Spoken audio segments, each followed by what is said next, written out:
जैसा कि पहले भाग में देखा गया था, राजा विक्रमादित्य चार विचित्र और रहस्यमयी घटनाओं की जांच में निकल पड़े थे। उनमें से दो घटनाओं के पीछे छिपे कारणों को वे अपनी तीक्ष्ण बुद्धि और साहस से पहले ही सुलझा चुके थे और उनके सत्य को अपने गुरु के समक्ष प्रस्तुत कर चुके थे। अब तीसरी रहस्यमयी घटना का रहस्य जानना शेष था। पश्चिम दिशा में स्थित वह घना जंगल, जहां रात के समय अक्सर स्त्रियों और बच्चों के रोने की हृदय विदारक आवाजें सुनाई देती थीं। गुरुदेव की आज्ञा पाकर विक्रमादित्य उस जंगल की ओर निकल पड़े।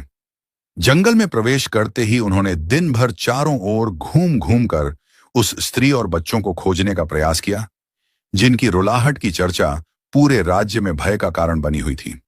परंतु पूरे दिन की खोज के बाद भी जंगल में उन्हें कोई मनुष्य नहीं मिला।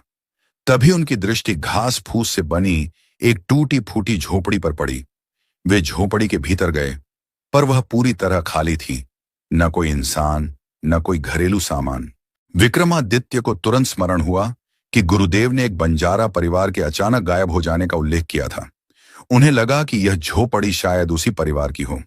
यही सोचकर वे उसी झोपड़ी में बैठकर रात होने की प्रतीक्षा करने लगे। सूर्यास्त होते ही अंधकार घिर आया। धीरे धीरे जंगल में घना सन्नाटा छा गया। तभी अचानक जंगल के एक ओर से बच्चों के रोने की आवाज सुनाई दी। विक्रमादित्य तुरंत झोपड़ी से बाहर निकले और आवाज की दिशा में बढ़ने लगे। कुछ ही दूरी पर पहुंचे थे कि दूसरी दिशा से किसी व्यक्ति के रोने की आवाज आने लगी, जिसे सुनकर यह तय कर पाना कठिन था कि वह स्त्री है या पुरुष। राजा ने पहले बच्चों की आवाज का पीछा करना उचित समझा, पर जैसे जैसे वे उस आवाज के पास पहुंचते, वह उनसे दूर होती जाती।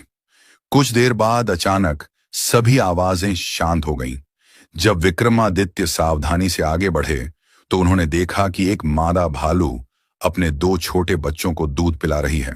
विक्रमादित्य को समझते देर नहीं लगी कि थोड़े देर पहले जो एक व्यक्ति और बच्चों के रोने की आवाज आ रही थी, वो असल में इस मादा भालू और इसके छोटे बच्चों के रोने की आवाज थी। क्योंकि मादा भालू जब भी रोती है या अपने बच्चों को ढूंढने के लिए जो आवाज करती है, वो आवाज बिल्कुल इंसानों जैसी लगती है। और भालू के बच्चों की रोने की आवाज भी इंसानों के बच्चे के ही तरह होते हैं। भ्रमवश लोग इसे इंसानी रुलाहट समझ बैठे हैं।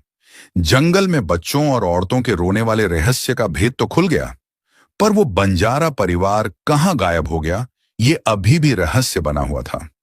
विक्रमादित्य पूरी रात उस झोपड़ी में गुजारे और सुबह होते ही उस बंजारे परिवार को ढूंढने लगे। ढूंढते ढूंढते जंगल के दूसरे छोर पर चले गए। जंगल के बाहर जाकर